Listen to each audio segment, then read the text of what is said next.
हम लोग इस वीडियो में बिहार बोर्ड जो 2024 में एग्जाम 12th का होने वाला है उसमें एक लॉन्ग क्वेश्चन, बड़ा इम्पोर्टेंट क्वेश्चन है, यह देखेंगे।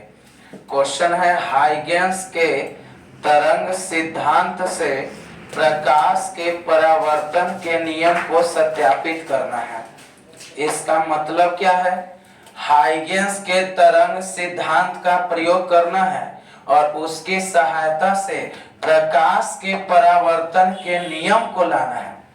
तो सभी बच्चे इस वीडियो में ध्यान से समझेंगे और इसको अच्छे से क्लियर कर लेंगे क्योंकि बड़ा इंपॉर्टेंट क्वेश्चन है यह। तो हम लोग परावर्तन के नियम जानते हैं, एंगल I बराबर एंगल R होता है। I आपतन कोण है और R परावर्तन कोण है। फिर से एक बार हम बोल रहे हैं, प्रकाश के परावर्तन का नियम हम लोग जानते हैं, एंगल I बराबर एंगल R। I आपतन कोण है और R परावर्तन कोण है। एंगल I बराबर एंगल R ही हमको सत्यापित करना है। किसकी सहायता से?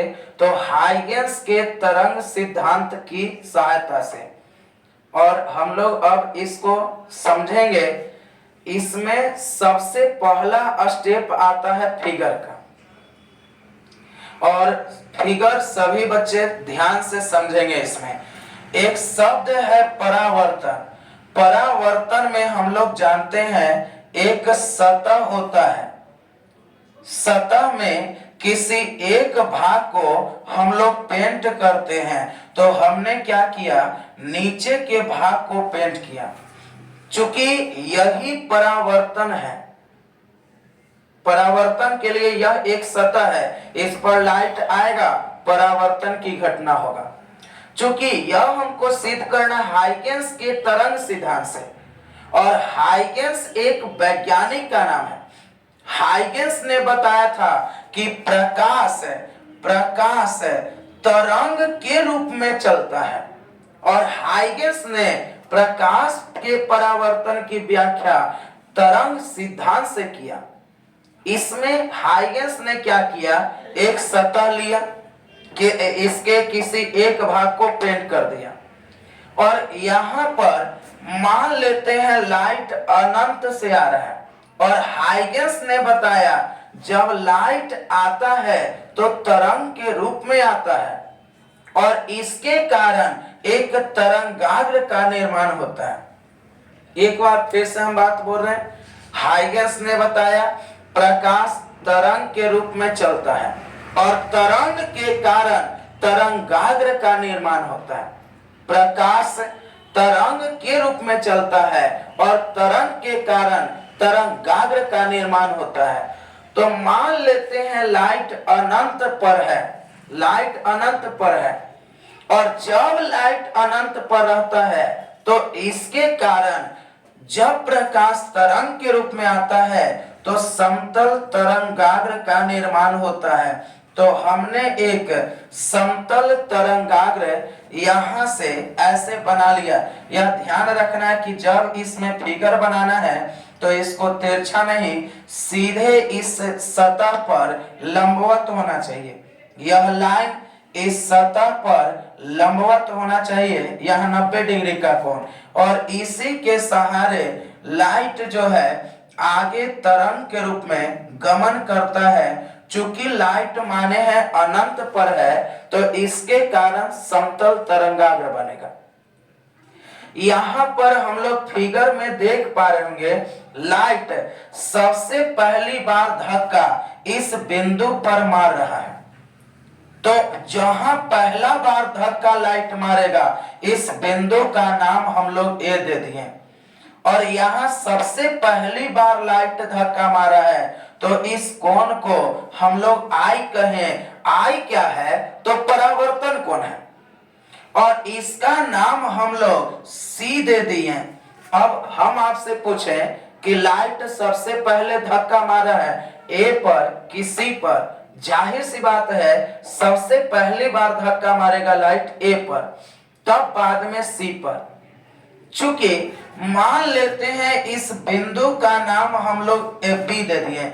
यह ए है, यह बी है और यह बिंदु सी है।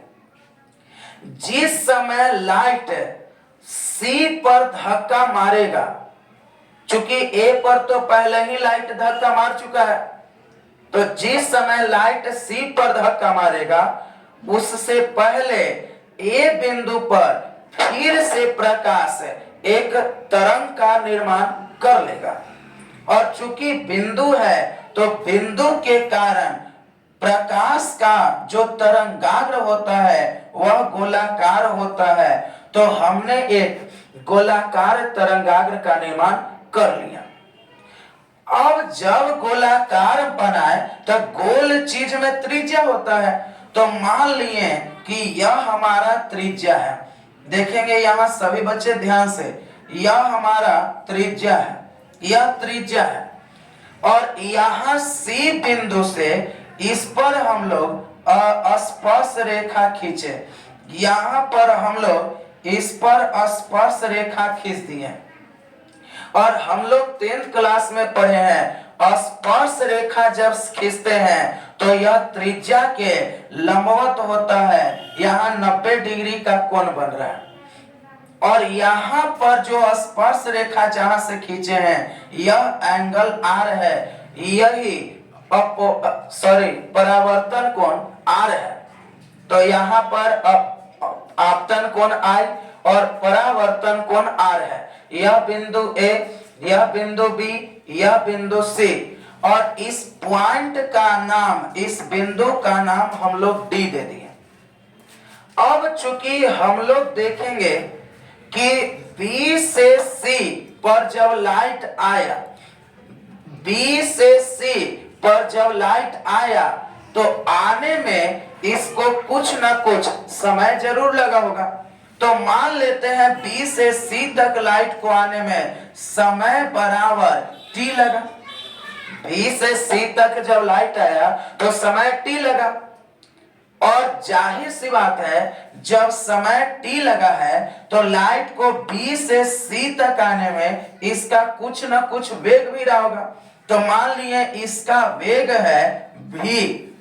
और हम कहें कि B से C तक आने में BC दूरी कितना लगा, लाइट दूरी कितना तय किया। तो इसके लिए हम लोग फॉर्मूला जानते हैं, वेग बराबर दूरी बटा समय होता है। एक बार सभी बच्चे खूब बढ़िया से समझेंगे। B से C तक आने में जो समय लगा यह t है और जो वेग लगा यह v है। तो B से C तक आने में लाइट कुछ ना कुछ दूरी जरूर तय किया होगा। इस दूरी का नाम है BC।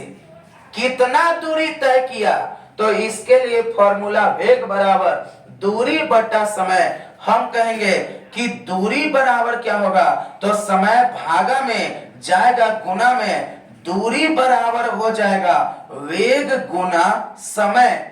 और इसीलिए दूरी बराबर, चूंकि B से C तक आने में वेग हमने v माना गुना समय को, और समय हमने t माना, तो दूरी बराबर vt आ गया।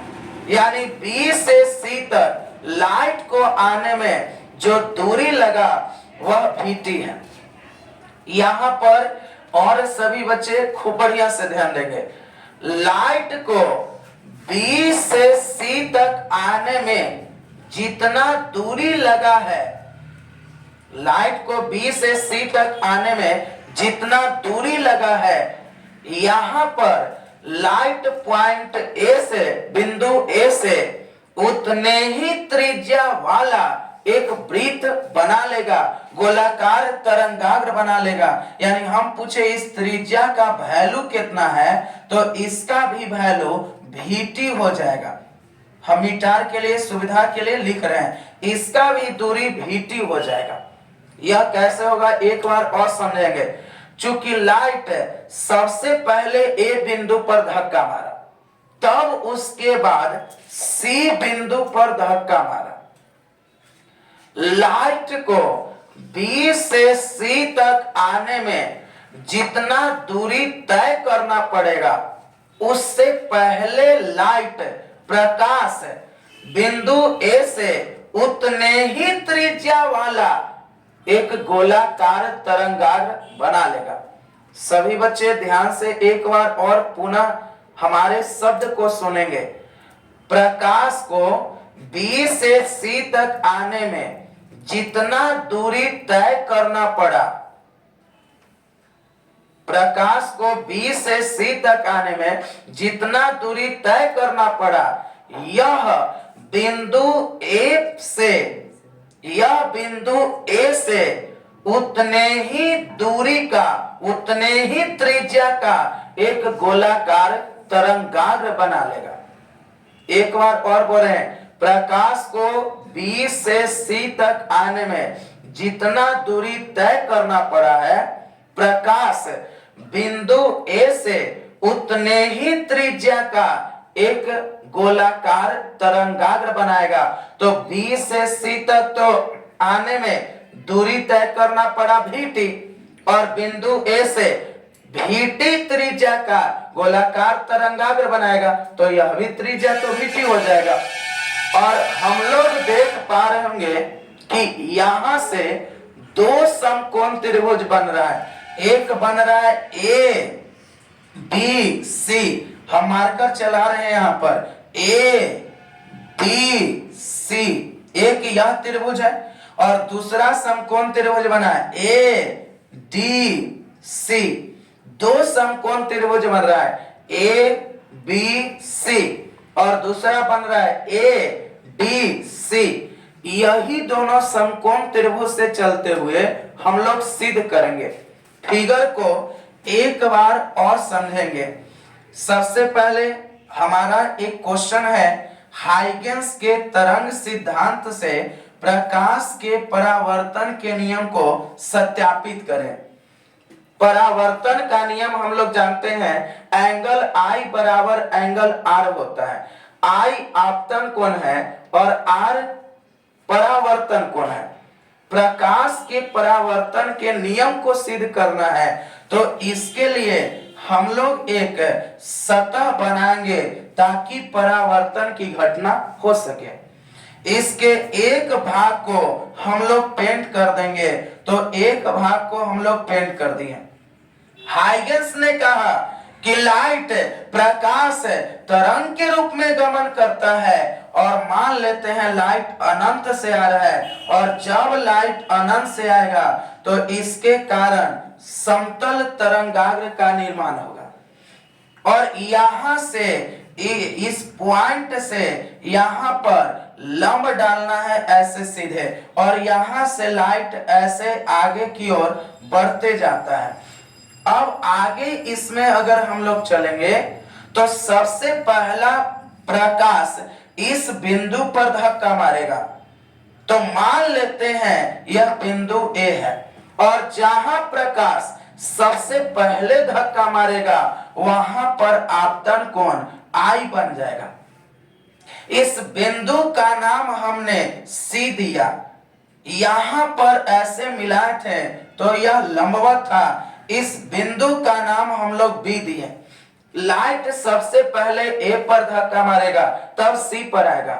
जिस समय लाइट B से C पर आएगा उसी समय बिंदु A से प्रकाश इतने, अब चूंकि मान लेते हैं B से C तक लाइट को आने में दूरी लगा VT। कैसे? समय बराबर मान लिए T लगा, B से C तक आने में लाइट को समय T लगा, वेग V लगा, वेग बराबर दूरी बटा समय, दूरी बराबर वेग गुना समय, दूरी बराबर वेग है V, समय है T। तो B से C तक लाइट को आने में VT दूरी तय करना पड़ा, और जितने समय में प्रकाश B से C तक जो ये दूरी तय किया है वह इतने ही दूरी से बिंदु A पर इसके कारण इतने ही त्रिज्या का एक गोलाकार तरंगाग्र बन जाएगा VT त्रिज्या का। और यहाँ पर हम लोग C बिंदु से एक स्पर्श रेखा खींचे, और स्पर्श रेखा अगर खींचते हैं तो यह त्रिज्या के लंबवत होता है और इस बिंदु का नाम हम लोग डी दे दिए। यहां पर जहां से स्पर्श रेखा खींचे हैं यह एंगल आर होता है।